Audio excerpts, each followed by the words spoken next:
Pegunungan Appalachian di Virginia, Amerika Serikat, cerita diawali dengan memperlihatkan sekelompok remaja kuliahan yang sedang dalam acara liburan, di mana mereka tak sengaja berpapasan dengan pengendara lain yang merupakan warga lokal pegunungan atau biasa disebut dengan orang gunung, yang hal itu cukup membuat para ciwi-ciwi ketakutan. Setibanya di rest area, para remaja itu pun berhenti sebentar untuk membeli satu kerat bir untuk nanti mereka minum-minum, di mana salah satu ciwi bernama Alison yang sedang melihat-lihat jajanan pun tak sengaja bertemu lagi dengan salah satu orang gunung yang mereka lihat tadi dan...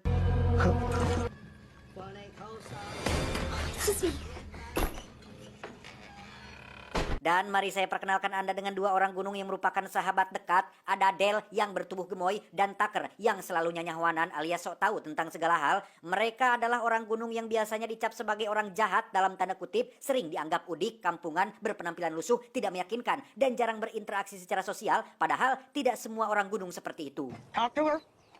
What in the world would I say? What's so special about them?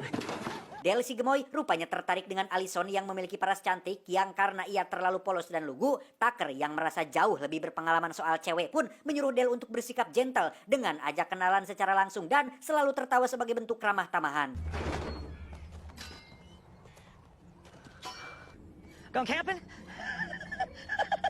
Dan ya, Alison dan kawan-kawan pun ketakutan melihat Dale membawa celurit pencabut nyawa dan tertawa saat berbicara, sehingga bisa disimpulkan bahwa Tucker sama polosnya dengan Dale dan tidak tahu apa-apa soal percintaan dan percewean.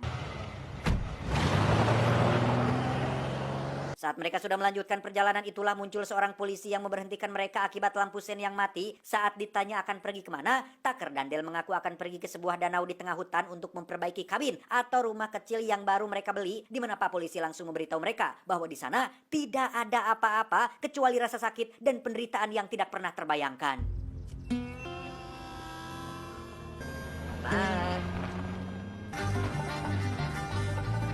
Dan inilah Tucker and Dale versus Evil. Dan inilah kabin atau rumah kecil yang sengaja mereka beli untuk sebagai tempat healing ketika liburan. Entah ini bekas rumah siapa, kondisinya tampak sudah sangat lapuk dan menyeramkan. Bahkan beberapa paku nyaris saja mencelakai Tucker akibat senderan pada salah satu tiang yang sudah rapuh.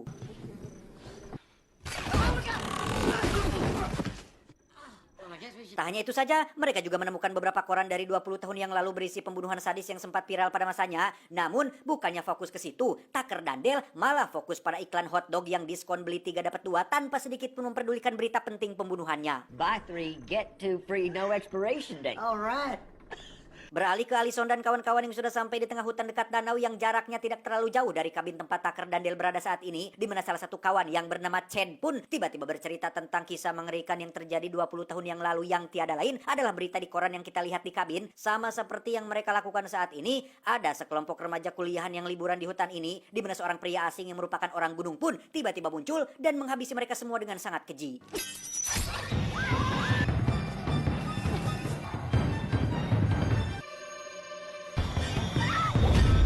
One person lived to tell this story. There's a lake back there.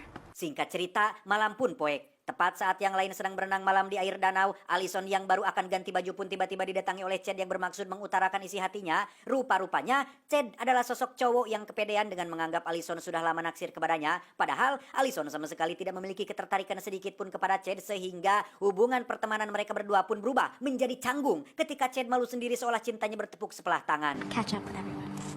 Come on, Allie, come on. Tak lama setelah Chad pergi, Alison pun langsung pergi ke danau untuk berenang yang tepat saat ia sedang menuruni sebuah batu. Tucker dan Dale yang kebetulan sedang lewat pun tak sengaja mengejutkan Alison yang membuatnya langsung jatuh pingsan setelah kepalanya kebentur batu. Maksud hati ingin menolong, Tucker dan Dale malah dikira sedang menculik Alison sehingga... They got Allison! Jack! Jack! We got your friend while they're running away! Hey! Hey! Keesokan paginya, Alison terbangun di dalam kabin dengan Dale yang baru selesai membuat sarapan, di mana Alison yang di awal takut banget pun kini menjadi sangat nyaman berkat sikap Dale yang polos dan lugu.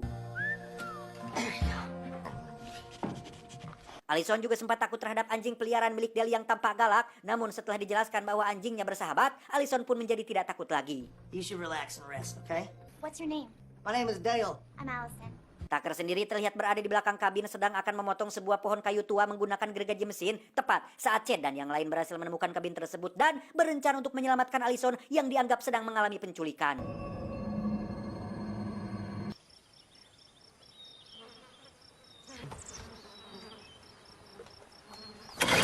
Chad yang dianggap sebagai pemimpin kelompok pun menyuruh paksa satu temannya bernama Mitchell untuk maju duluan, di mana pada saat yang bersamaan, Tucker yang baru mulai memotong kayu pun tak sadar jika di dalam pohon tersebut terdapat sarang tawon atau lebah, sehingga inilah yang terjadi.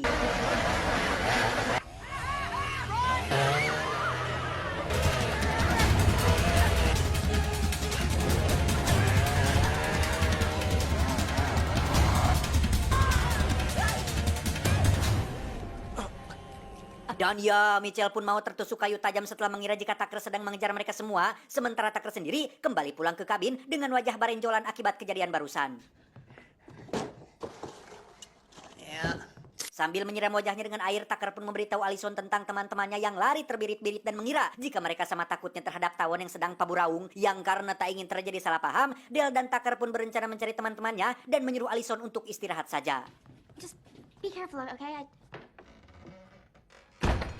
Sementara itu, Chad dan yang lain terlihat baru saja menemukan jasad Mitchell yang masih dalam kondisi tertojos kayu tajam dan lagi-lagi salah paham dengan mengira jika itu perbuatan Tucker dan Dale yang dianggap sebagai orang gunung psikopat seperti dalam film-film. Dari mereka berenam, hanya Chad lah yang paling ambisius untuk melakukan perlawanan tanpa meminta bantuan, yang hal itu dibuktikan ketika ia melempar sebilah kapak tepat mengenai sebuah pohon. What are you doing, man? Tak lama, Chad dan kawan-kawan pun langsung bersembunyi saat mendengar Tucker dan Dale tiba di sana, di mana Tucker langsung teriak-teriak memanggil mereka semua dengan mengatakan bahwa Allison sedang bersama mereka, yang karena Chad dan kawan-kawan tak kunjung keluar, Dale pun mengambil sebilah kapak yang masih menancap dan membuat sebuah pesan singkat yang semakin mengsalahpahamkan.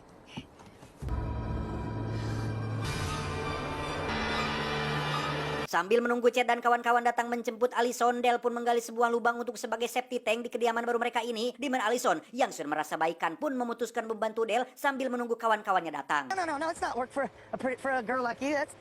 Oh. Tucker sendiri terlihat sedang menghancurkan beberapa kayu tua menggunakan mesin pemotong kayu tepat saat Chad dan kawan-kawan tiba di sana. Dan lagi, mereka semua tampaknya selalu berpikiran negatif tentang semua yang dilihatnya dengan menganggap Allison sedang dipaksa menggali kuburannya sendiri. Padahal jelas-jelas ia sedang membantu Dale menggali lubang safety tank.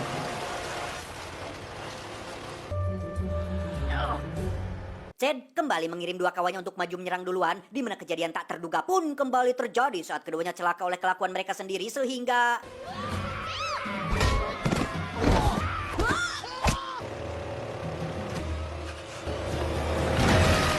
Dan alangkah syoknya Tucker dan Dale saat melihat kedua remaja itu mau tepat di depan mata kepala mereka sendiri sampai-sampai Dale tak sengaja membuat Allison kembali jatuh pingsan menggunakan skop. Sampai akhirnya Tucker dan Dale mengambil sebuah kesimpulan konyol dengan menganggap jika semua teman-teman Allison sengaja melakukan hal itu dalam rangka bundir massal seperti dalam cerita-cerita yang pernah mereka dengar. What do we go to the police?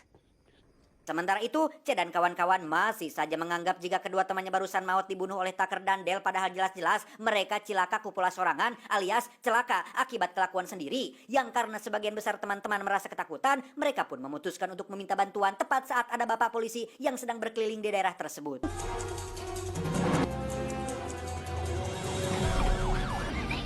Slow down now. Tak lama, Pak Polisi dan para remaja pun tiba di kabin tepat saat Tucker dan Dale sedang mencabut potongan tubuh yang masih nyangkut, di mana mereka dengan jujur mengaku bahwa mereka tidak ada hubungannya dengan kejadian tersebut. Yang supaya Pak Polisi lebih percaya, Tucker dan Dale pun meminta beliau untuk menemui Allison yang masih dalam kondisi pingsan untuk menjelaskan kronologi yang sebenarnya. Wait, where's he going? No. Rise or equal. Setelah melihat kondisi Allison yang masih baik-baik saja, Pak Polisi pun menjadi percaya dengan semua yang dikatakan oleh Tucker dan Dale. Namun, kejadian tak terduga pun lagi-lagi terjadi saat Pak Polisi senderan tepat di tiang yang rusak yang menyebabkan beliau terpental keluar dengan paku yang menancap di kepalanya. Be deceiving.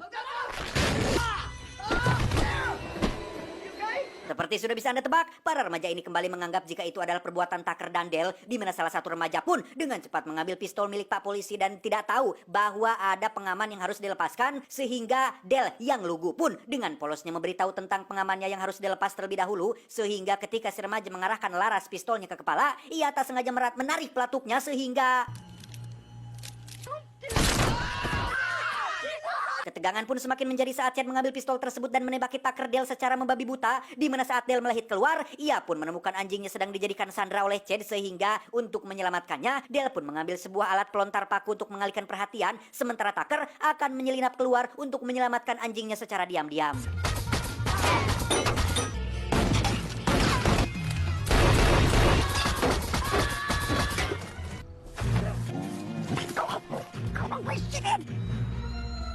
Dan ya, Tucker pun akhirnya kepergok sedang melepaskan anjing peliharaannya, di mana Chad dan kawan-kawan pun kompak mengejar Tucker sampai ke dalam hutan, sehingga demi menghindari mereka semua, Tucker pun langsung bersembunyi di samping kayu mati, tapi tiba-tiba...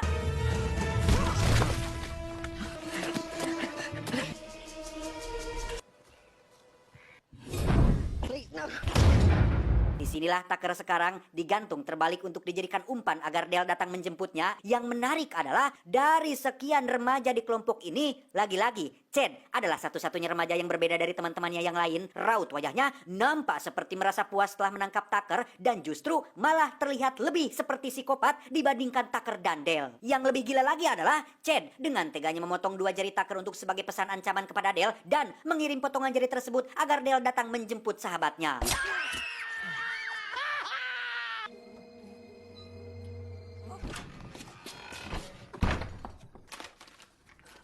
Pada akhirnya, Allison pun sadar bahwa semua teman-temannya mengira jika Tucker dan Dale sedang menculik dirinya. Yang ketika Dale bertanya, kenapa mereka berpikiran seperti itu? Allison pun akhirnya jujur bahwa pada awalnya ia juga sempat berpikiran negatif tentang Tucker dan Dale yang berpenampilan seperti orang gunung yang jahat. Padahal sebagai seorang manusia, kita tidak bisa menilai seseorang hanya dari penampilan luarnya saja. I'm really sorry. Dale, stop, wait. Tak mau sahabatnya celaka, Dale pun nekat menyelamatkan Tucker sendirian dengan Allison yang justru malah ngejedog saja. Yang ketika Dale sudah sampai di lokasi tempat Tucker digantung, ia pun mulai berjalan mendekatinya dan...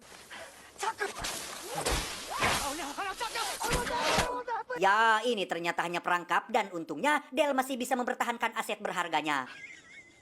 That's funny. Let's get you down from there. Wait!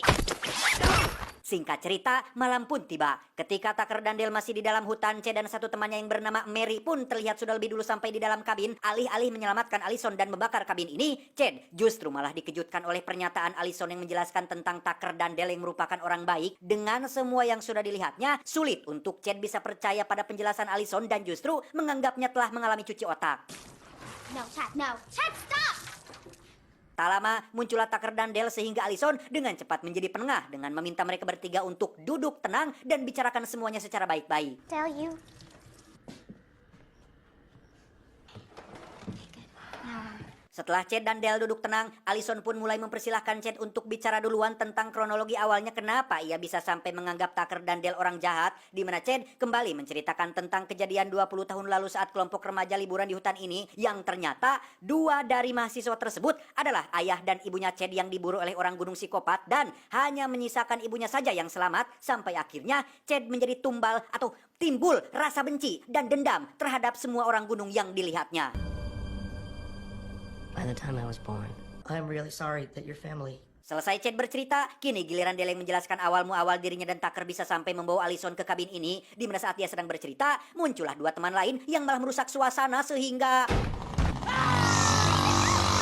Ya, kekacauan pun terjadi saat si teman tak sengaja membunuh Mary, di mana Chad mulai tidak terkendali saat ia tiba-tiba menyerang Dale dan menampar Allison hingga terpental, termasuk melemparkan sebuah lampu gantung yang membuat kabin ini terbakar.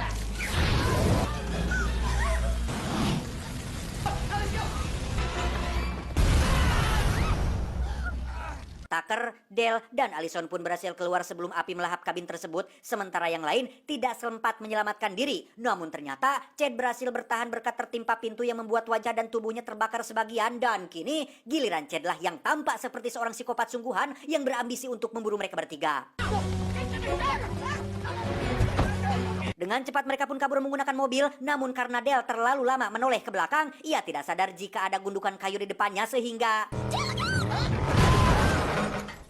Sadar-sadar, Allison sudah tidak ada sementara Tucker ditemukan sudah tak berdaya. Setelah Chad melukai perutnya, seolah akan pergi untuk selamanya, Tucker pun menyampaikan sebuah wasiat penting agar Dale berhenti main slot, serta jangan minum bir atau alkohol karena itu merusak kesehatan. Dan yang tidak kalah penting lagi adalah, Dale diminta untuk selamatkan Allison yang saat ini dibawa oleh si Chad bangkar warah tersebut.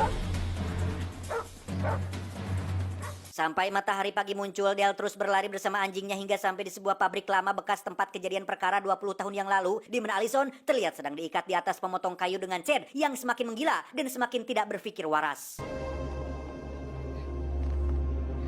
Sebelum menyelamatkan Allison, Dale pun pergi ke gudang untuk mencari alat-alat yang bisa dijadikan senjata pembela diri, yang karena Chad terus seuzon dengan menganggap Dale sebagai orang gunung yang jahat, maka ia pun akan mewujudkannya menjadi kenyataan dengan berpenampilan seperti orang gunung yang sangat psikopat sekali.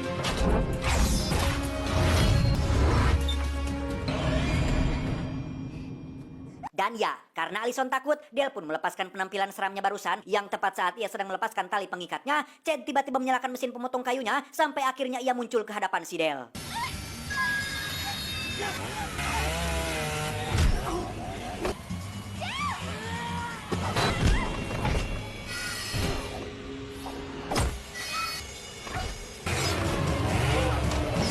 Dale berhasil membuat Chad terdesak dan langsung naik ke atas bersama dengan Allison, yang mana di situ mereka tak sengaja menemukan sebuah koran lama asli dari 20 tahun lalu yang berisi tentang insiden mengerikan tersebut, di mana mereka benar-benar terkejut saat melihat foto si pelaku sangat mirip sekali dengan Chad. Ditambah ada sebuah narasi yang mengatakan jika pelaku sempat memperkaos satu korban wanita sebelum akhirnya si korban dilepaskan dan mengalami gangguan jiwa dengan perut yang sudah isi, sehingga bisa disimpulkan bahwa Chad adalah anak kandung dari si pelaku tersebut.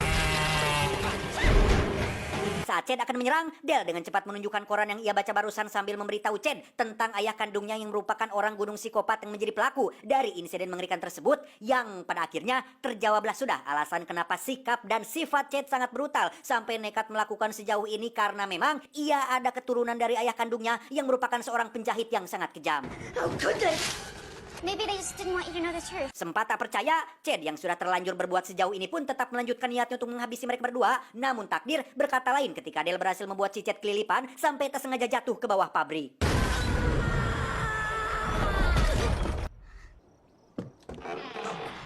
Setelah mimpi buruk ini berakhir, Dale dan Tucker pun terbebas dari tuduhan berkat Allison yang membantu menjelaskan kronologi aslinya. Sementara untuk Tucker, ia tidak jadi meninggal setelah diketahui hanya mengalami luka tusuk yang tidak terlalu dalam, yang karena Tucker tidak jadi mati, maka wasiat yang ia sampaikan sebelumnya pun dicabut lagi dan tetap minum bir sebagai perayaan akan nyawanya yang masih di tang tayungan. Favorite sipping utensil. There you go. Tamat ending yang cukup mengsalahpahamkan. Saya sarankan teman-teman untuk nonton filmnya secara langsung agar bisa merasakan vibes lucu dan menegangkannya, karena jujur bagi saya pribadi film ini gimana ya, keren dan jenius gitu. Ada lucunya tapi di saat bersamaan juga ada tegangnya juga, keselnya juga, gregetannya juga. Rata-rata dalam sebagian besar film konfliknya selalu saja berawal dari sebuah kesalahpahaman. Namun di film Tucker dan Dale versus Evil ini, kesalahpahaman tersebut benar-benar sudah kelewatan sampai-sampai berakhir tragis, sehingga pesan yang bisa kita ambil dari film ini adalah apapun situasinya, cobalah untuk tetap tenang, karena kepanikan hanya akan menghancurkan segalanya. Ingat, jangan terlalu cepat menilai seseorang, apalagi dari penampilannya, karena terkadang orang yang penampilannya sederhana dan tidak terlalu meyakinkan, justru itulah orang yang tulus dan baik hati. Sebaliknya, orang yang berpenampilan rapi, elegan, pakai dasi, pakai jas, kerjaannya rapat di gedung besar, justru itulah yang sering merugikan dan menyengsarakan.